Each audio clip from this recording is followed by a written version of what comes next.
রাস্তা ভালো আছে, আমাদের কি এই রাস্তাটা পুনরায় কি করবে এটা এখন আমরা জানি না, কিন্তু এটা ভালো রাস্তা আছে, আমাদের ভাঙার দরকার নেই। যদি কোনো কিছু করতে হয় এই রাস্তা এরকমই থাকবে, এর উপর দিয়ে কিছু করুন। এখানে আজকে এই মোটামুটি 10টার দিকে হঠাৎ করে এই জেসিপি এসে এখানে থেকে রাস্তা খোঁড়া শুরু করে।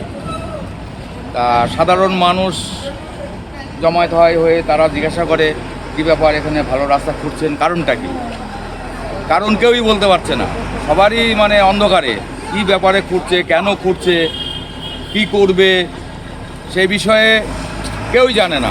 বিজেপির কথায় তেলা মাথায় তেল, ভালো রাস্তা খুঁড়ে আরও ভালো করতে গেলে মাথায় এলাকাবাসীর। অবশেষে বিধায়ক আরও ভালো পেভার ব্লকের রাস্তা বোঝাতে আজকের উদ্বোধনে সমর্থ হওয়ার কাজ শুরু। পুনরায় নদিয়ার শান্তিপুর গোবিন্দপুর কালীবাড়ির সামনে পূর্বে 34 নম্বর জাতীয় সড়কে আজ সকালে কাজ করতে এসে সাধারণ মানুষ তা বন্ধ করতে বলেন। তাদের কথা অনুযায়ী পূর্বে যখন প্রয়োজন ছিল তখন বহু আন্দোলন এবং কেস খেতে হয়েছে, কিন্তু সুরাহা মেলেনি ন্যাশনাল হাইওয়ে অথরিটির পক্ষ থেকে। অন্যদিকে রাজ্য সরকার কাজ করতে পারেনি। পার্শ্ববর্তী 12 নম্বর জাতীয় সড়ক তৈরি করার পরেও তাদের পূর্বের 34 নম্বর জাতীয় সড়ক হ্যান্ডওভার না করার কারণে এমনটাই জানিয়েছিলেন বিধায়ক ব্রজকিশোর গোস্বামী। NH 34টা এখন NH 12 হয়ে গেছে। তারপরে দীর্ঘদিন আমরা যতবার NHR কাছে গেছি তারা বলছে আমরা হ্যান্ডওভার করে দিয়েছি। যদিও স্থানীয় পঞ্চায়েত সমিতির সদস্য অবশ্য দুর্নীতির গন্ধ পাচ্ছেন। যত বেশি কাজ তত বেশি কাটমানি।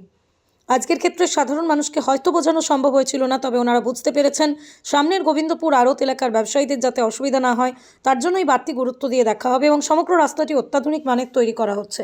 আচ্ছা, আমাদের দাবি এই রাস্তা ভাঙা চলবে না। তো এটা কি কাদের পক্ষ থেকে করা হচ্ছে জানেন? মানে পূর্ত এটা আমরা দপ্তর, জানি না কোন দপ্তর থেকে করছে কি আমরা এটা বলতে পারবো না। তা যা কন্ট্রাক্টর কি এখানে আসেননি? এখনো কন্ট্রাক্টর আসেনি। যারা কাজ করতে এসেছে তারা একজনে এসেছিল, ওনাকে বলা হয়েছে উনি। এই রাস্তা তো অনেক আগে খারাপ ছিলই তো, অনেক খারাপ ছিল, তারপরে ঠিকঠাক যা করেছিল তাতে আপনারা সন্তুষ্ট? হ্যাঁ। মানে এখন আর মনে হচ্ছে না প্রয়োজন আছে, অথচ খরা হচ্ছে। তো এই ব্যাপারে জানতে চাইছেন জনপ্রতিনিধি যারা পঞ্চায়েত জানে বা MLA জানে বা MP জানে এরকম কিছু? আমরা এখন সেটা কিছু বলতে পারছি না। আমরা প্রতিবাদ করেছি, জানানো হয়েছে কি না আমরা সে বলবো কি করে। মানে আপনাদের মনে হচ্ছে এই রাস্তাটা করার কোনো প্রয়োজন নেই, আর যদিও বা করে উপর দিয়ে করুন, কিন্তু খুঁড়ে নয়। না। কি নাম আপনার? সুজয় রায়। এই জায়গাটার নাম গোবিন্দপুর কালীবাড়ি। প্রয়োজন ছিল তখন কাজ অনেক দেরিতে আসলো, কিভাবে দেখছেন বিষয়টা? হচ্ছে রেলগেটের দক্ষিণ সাইডটা দীর্ঘদিন ধরে খারাপ অবস্থায় পড়েছিল। এই নিয়ে আমরা সাধারণ মানুষ আন্দোলনের মধ্যে দিয়ে এলাকার বিধায়ক ব্রজকিশোর গোস্বামীর মাধ্যমে কাজটা শুরু হয়েছে দীর্ঘ আন্দোলনের পরে। রেলগেটের উত্তর সাইডটা অর্থাৎ গেট থেকে কালীমন্দির থেকে মাছবাজার পর্যন্ত যে রাস্তাটা খুবই ভালো ছিল, কিন্তু যেহেতু রাস্তাটার টেন্ডারটা একই সঙ্গে হয়েছে এটা আমরা জানতাম না, যে কারণে আমরা আজকে সকালের কাজে বাধা সৃষ্টি করেছিলাম যে ভালো রাস্তা কেন খোঁড়া হচ্ছে, এই কারণে আমরা বাধা সৃষ্টি করেছিলাম। আমাদের সম্মানীয় বিধায়ক উপস্থিত হয়ে উনি আমাদেরকে বুঝিয়েছেন সেটা হচ্ছে রাস্তাটা যেহেতু একটা টেন্ডারের মাধ্যমে হয়েছে এবং রাস্তাটা অত্যন্ত মূল্যবান রাস্তা হচ্ছে, পেপার ব্লকের রাস্তা হচ্ছে, সেই কারণে আমরা বিধায়কের কথায় সন্তুষ্ট হয়ে এবং আধিকারিকদের সঙ্গে বিধায়ক আমাদের সামনে যে কথা বলেছেন সেই কথার উপর ভিত্তি করে আমরা কাজ শুরু করতে আবার বললাম। তার মানে বাজারের অংশটা তৎপরতার সঙ্গে যাতে বাজারের অংশটা ওনারা কথা দিয়েছেন 25শে জানুয়ারির মধ্যে কাজটা শেষ করে দেবেন। আচ্ছা, তার মানে এখন আবার কাজ শুরু, এখন কাজটা নতুন করে শুরু হচ্ছে। আপনার নাম পরিচয়? আমার নাম নিপেন দাস, আমি গোবিন্দপুর বাজারের জেনারেল প্রেসিডেন্ট। কি আপনারা মানে চাননি এই রাস্তাটা নাকি? অনেক কতদিন আগে হয়েছে রাস্তাটা? 5-6 বছর হয়ে গেল, আরো 10-15 বছর। এই রাস্তা ভেঙে করার কোনো দরকার নেই। আর এটা তো এখন খুব বেশি লোডও যায় না, না বেশি লোড যায় না। এই রাস্তার জন্য বহু আন্দোলন করে এই রাস্তাটা করা হয়েছে। খুব ভালো রাস্তা, এরা সারা জীবন ধরেও চেষ্টা করে, আর এই রাস্তা হবে না। আচ্ছা, তো এই রাস্তাটা কি এখন আগে 34 নম্বর জাতীয় সড়ক ছিল? আগে 34 নম্বর জাতীয় সড়ক ছিল, এখন ওই পাশ দিয়ে 12 নম্বর হওয়ার পরে রাস্তা সেই লোড নেই। আলাদা হয়ে গেছে। না, এটা আর লোড টোড নেই। আমাদের যে রাস্তা আছে আমরা এতেই বিশাল খুশি। মানে যখন প্রয়োজন ছিল তখন অনেকদিন, তখন দীর্ঘদিন ধরে হয় আন্দোলন করেছি, বহু কেস খেয়েছি, বহু মার খেয়েছি পুলিশের। আমরা আর রাস্তা চাই না, যে রাস্তা আছে আমাদের এই ভালো। আর এখন ভালো রাস্তার উপর দিয়ে আবার আবার এদের খারাপ করতে চাচ্ছে। আচ্ছা, ভালো করতে চাচ্ছে না, খারাপ করতে চাচ্ছে। খারাপটা আমরা হতে দেবো না, যেরকম আছে এরকম থাক, আমরা এতেই খুশি। জনপ্রতিনিধি কেউ জানে মানে হ্যাঁ, জনপ্রতিনিধিরা এসেছিল, দেখে দেখে চলে গিয়েছে, জানি না। তারা কি বলতে পারছে যে কাদের পক্ষ থেকে এটা করা হচ্ছে? তারা বলবে না তো, তারা- তারা বললে অসুবিধে তো, ওই জন্যই তো বলছে না। মানে আপনারা ধোঁয়াশায় রয়েছে। যাও বা বলছে, এখন দেখা যাক আমাদের এই ইঞ্জিনিয়ার আসার পরে কি হয়। আচ্ছা, ইঞ্জিনিয়ার আসবে তো? আসবে। আচ্ছা, কি নাম আপনার? এখন ইঞ্জিনিয়ার, আমার নাম রনি দাস, এই জায়গাটার নাম গোবিন্দপুর কালীবাড়ি। বা আপনাদের দাবি ছিল বা সেটা আমরা জানি না, আমরা জানি গেটের ওই পাশে ভাঙা রাস্তা, ওইটুকুই আমরা জানি, কিন্তু আজকে যে এখান থেকে শুরু হবে সেটাও আমরা জানি না। এসে সাধারণ মানুষের এটাই কোনো দাবি নেই, তাই তো? এবার এটা ভালো রাস্তা ভেঙে কি করবে সেটাও আমরা জানি না, ঠিক আছে? তো আপনারা মানে যখন কাজ শুরু হলো তখন আপনারা কি বললেন? আমরা নার মতো এসে উনি যখন স্টার্ট করেছে, তারপরে দেখছি উনি অলরেডি এরকম কাজ চালু করেছে, তারপরে আমরা সব আশপাশের লোকজন এসে বলছে ভালো রাস্তা ভাঙছে কেন, রাস্তার লোক পথ চলতে লোক বলছে ভাঙা রাস্তা কেন ভাঙছে, এই কথাটাই বারে মানে বারে। ভালো রাস্তা এটা এটা Already আপনাদের ভালো রাস্তা। কোনো কিছু সেরকম দরকার না, নেই? কিচ্ছু নাই, রাস্তা কোথাও একটা ফাটাফুটো কিচ্ছু নেই। তাহলে রাস্তাটা তো হালে বানিয়েছে, যে ভদ্রলোক বানিয়েছে, 8 বছর আগে নাকি বয়স হয়ে গেছে, এখানে ফেরে আমাদের মতো সমান করে গর্ত করে সেইভাবে দিয়ে সেইভাবে রাস্তা করা। আচ্ছা, এখন এটা খুঁড়ে উনি কি করবে সেটাও আমরা বলতে পারবো না। মানে কন্ট্রাক্টর কি আর জায়গায় আসেনি? এখনো আসেনি, সব এটা কাদের তরফ থেকে হচ্ছে সেটা জানতে পেরেছেন? সাধারণ জনগণের তরফ থেকে এখন কিসের থেকে করছে সেটাও আমরা জানি না, ঠিক আছে? না, কাদের তরফ থেকে? এই মানে পূর্ত দপ্তর থেকে নাকি অন্য কোনো সেটা দপ্তর আমরা থেকে? কি করে জানবো? তো আপনাদের দাবি কি? এখন রাস্তা ভালো রাস্তা এখন ভাঙতে, সেটা এখন যদি না ভাঙে, যদি এর উপর দিয়ে কিছু করে দেয় সেটাই ভালো। আমাদের এটা এখন সেটা আমরা বলতে পারবো না, ঠিক এটা আছে? থাক, এর উপর দিয়ে যা করে করুক। আপনার নাম আর এই জায়গাটার নাম? আমার নাম প্রাণগোপাল মোদী, গোবিন্দপুর কালীবাড়ি।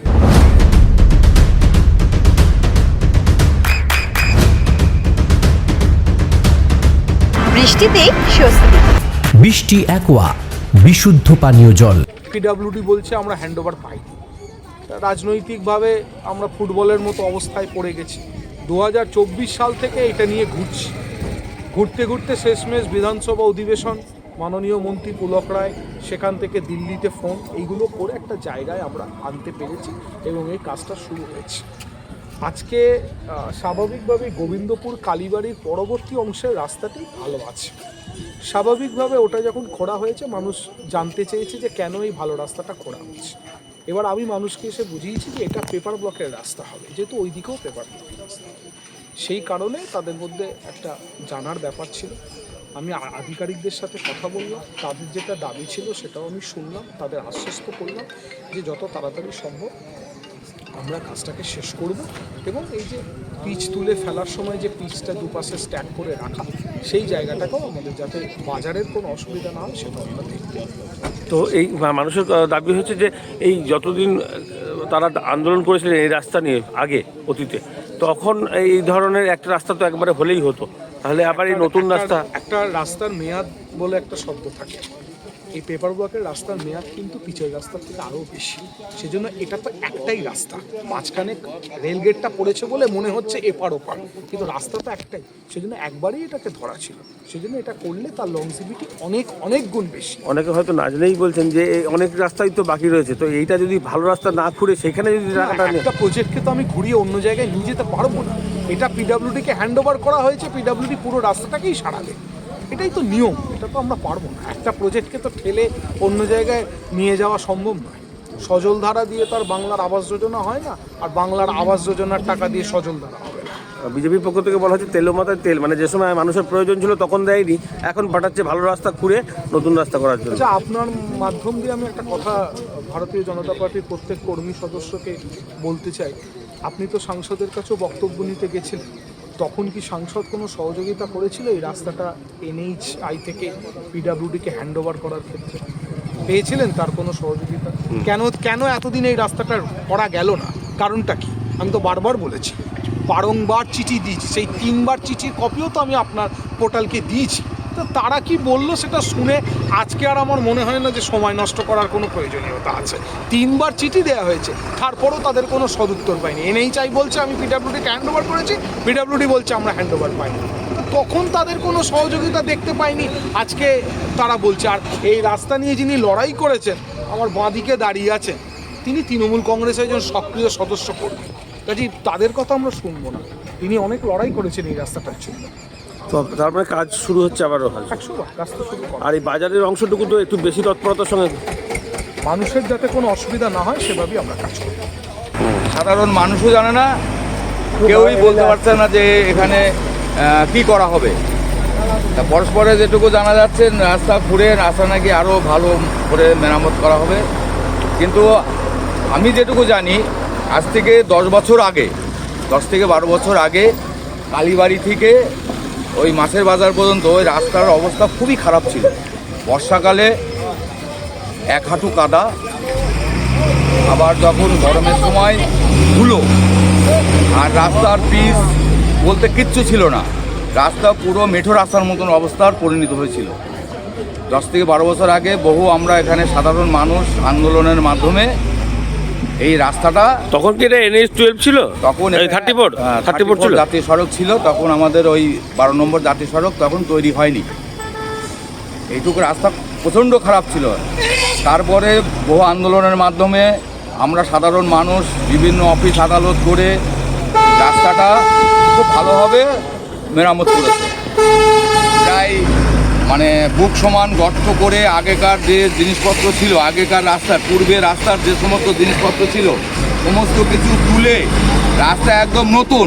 বর্তমানে যেসব জাতীয় সড়কে যেভাবে রাস্তা তৈরি হয় সেইভাবে রাস্তা, তখনও তো তাহলে মানে NH মানে হচ্ছে কেন্দ্রীয় সরকারের রাস্তাটা হওয়ার কথা ছিল। হ্যাঁ, কেন্দ্রীয় সরকারের রাস্তাটা হওয়ার কথা ছিল। তখন কেন্দ্রীয় সরকারের ছিল, যত সময় জাতীয় সড়ক ছিল তখন কেন্দ্রীয় সড়কের সেইভাবে রাস্তাটা তৈরি হয়েছে। এবার রাস্তাটা পাশ দিয়ে একটা জল নিষ্কাশনের জন্য একটা ভালো ড্রেনেরও ব্যবস্থা করা আছে। তাতে এই রাস্তাটা খুবই ভালো আছে। সাধারণ মানুষ এই রাস্তার জন্য খুশি। তাহলে এখন কারা করছে জানেন? সেটা কেন্দ্রীয় তরফে হচ্ছে না রাজ্যের তরফে হচ্ছে এই রাস্তাটা জানেন? এখন এটা যেটুকু জানতে পারলাম এটা PW তরফ থেকে রাস্তাটা করা হচ্ছে। কিন্তু আমাদের রাস্তা খারাপ রয়েছে কালীবাড়ির গেট থেকে। সেটা তো হচ্ছে, ওটার জন্য আমাদের সাধারণ মানুষের, কিন্তু এটা দরকার নেই আপাতত। এটার বিষয়ে আমরা কোনো রকম এই কিন্তু বলছে পেভার ব্লক হবে, অর্থাৎ আরো ভালো ওই পাথর দিয়ে হবে। সেটা কি চান না আপনারা? এখানে সাধারণ মানুষ সেটা চাইছে না। তারা বলছে যে আমাদের রাস্তা যেটুকু আছে যথেষ্ট ভালো আছে, বা এই রাস্তা যেভাবে তৈরি হয়েছে এই রাস্তা অদূর ভবিষ্যতে বহুদিন টেকসই হবে। অতএব রাস্তা এইভাবে আছে থাক। যদি এরপরে কিছু করতে চাই, এরপর যদি কিছু করতে চাই রাস্তা না ঘুরে তার উপরে যদি কিছু করতে চাই, মানে এটা কি সাধারণ মানুষ বলছে তেল মাথার উপরে তেল দেওয়া হিসাব মতো, তেলের মাথার উপরে তেল দেওয়া। কিন্তু এটাও তো ঠিক, যখন আপনাদের NH-34 ছিল তখন তো আপনাদেরই কথা করার কথা ছিল, কারণ কেন্দ্রীয় সরকারের তত্ত্বাবধানে এই রাস্তা ছিল। তখন এত আন্দোলন করতে হয়েছিল। তখন রাস্তা আন্দোলনের মাধ্যমে রাস্তাটা করেছে, আন্দোলন করতে হয়েছে। রাস্তাটা খারাপ হয়ে গেছিল, আন্দোলনের মাধ্যমে রাস্তাটা যথেষ্ট ভালো করেছে। তাতে সাধারণ এলাকার মানুষ যথেষ্ট খুশি। কিন্তু আমার এখানে মনে হচ্ছে এর ভিতরে বড় ধরনের কোনো একটা মানে গভীর ষড়যন্ত্র আছে। কারণ হয়তো যে টেন্ডার নিয়েছে, হয়তো ওই যে কালীবাড়ির গেটের ওই সাইডে যে রাস্তাটার যে খরচ, পার মিটার যে খরচ, হয়তো এই রাস্তাটা তেলা মাথায় সেই তেল দিয়ে সেই খরচটা তারা মানে ঘাবলা করতে চাইছে। কারণ ওই রাস্তা করতে যে খরচ হবে, এই রাস্তা তৈরি রাস্তা, তার উপরে সামান্য কিছু প্রলেপ দিয়ে তারা একটা বড় ধরনের টেন্ডার করে তারা মোটা অঙ্কের টাকা এখানে একটা ঘাবলা করতে চাইছে। এটা একটা মানে এখনো কেউ ইঞ্জিনিয়ারের পক্ষ থেকে কেউ আসেনি? না, এখনো কেউ আসেনি। আর আপনাদের কেন্দ্রীয় তত্ত্বাবধানে হচ্ছে না, এটা খুব স্পষ্ট আপনারা? না, এটা কেন্দ্র তো হচ্ছে না, এটা PW। আপনার নাম পরিচয়? আমার নাম ব্রজগোপাল দাস, আমি পঞ্চায়েত সমিতির মেম্বার, বিজেপির, ভারতীয় জনতা পার্টি। নদিয়ার সব থেকে বড় English medium school JRS public school, প্রায় 35 বিঘা জমির ওপর গড়ে উঠেছে বিশাল ক্যাম্পাস। নার্সারি থেকে শুরু করে উচ্চ মাধ্যমিক, ITI college, law college, B.Ed college, ভর্তি চলছে। JRS পাবলিক ব্যালকনি বা সিঁড়ির রেলিং, মডিউলার কিচেন বা ড্রয়িং রুম, এক কথায় আপনার স্বপ্নের বাড়িকে করে তুলুন আরো সুন্দর। Chakdah ply centre, gorgeous look বা কোয়ালিটি সবে 3 number 1 Chakdah ply centre. Chakdah ply centre, KBM, Chakdah, Nadia. করবেন কেন করবেন বুঝতে পারছেন না তো? সঠিক গাইডলাইন পেতে আজই আসুন নদিয়ার চাকদাতে নিবেদিতা প্রাইভেট লিমিটেডে। Nivedita private limited, marketing and distribution service. Chakdah aluminium centre, ply, কাঁচ, laminates, kitchen fittings, door lock, window ও অ্যালুমিনিয়ামের খুচরো ও পাইকারি বিক্রেতা। Chakdah aluminium centre, Purbalalpur 50 number রেলগেটের পাশে, চাকদা, নদিয়া। হোমওয়ার্কটা করেছো? হ্যাঁ স্যার। এ বাবা, ভুল করেছো কেন? চোখে কেমন ঝাপসা দেখছি, লিখতে আর পড়তে খুব সমস্যা হচ্ছে। চাকদার মডার্ন অপটিক্স থেকে ভালো চোখের ডাক্তার দেখিয়ে নাও। প্রতিদিন প্রকৃত চোখের ডাক্তার ও দৃষ্টি বিশেষজ্ঞ মডার্ন অপটিক্স চাকদহে। স্যামসাং, জিও, রিয়েলমি, নদিয়ার একমাত্র অথরাইজড ডিস্ট্রিবিউটর ঘোষ কমিউনিকেশন, থানার মোড়, চাকদা। ভাবছেন 3 স্টার ক্যাটাগরিতে কাটাবে? রুম রে মাত্র 1500 টাকা থেকে স্টার, খাওয়া দাওয়া রিজনেবল প্রাইস। নদিয়ার একমাত্র 3 স্টার ক্যাটাগরি হোটেল এনবি সোনার বাংলা হোটেল, কল্যাণী এইমসের ঠিক উল্টো দিকে, কল্যাণী নদিয়া। নদিয়া জেলার সবথেকে বড় বিল্ডার্স চাকদার মা মনসা বিল্ডার্স, রড ও সিমেন্টের পাইকারি ও খুচরো বিক্রেতা। মা মনসা বিল্ডার্স, পদ্মবিলা, চাকদা, নদিয়া। রড কেনাকাটায় থাকছে ডিসকাউন্ট অফার। মা মনসা বিল্ডার্স।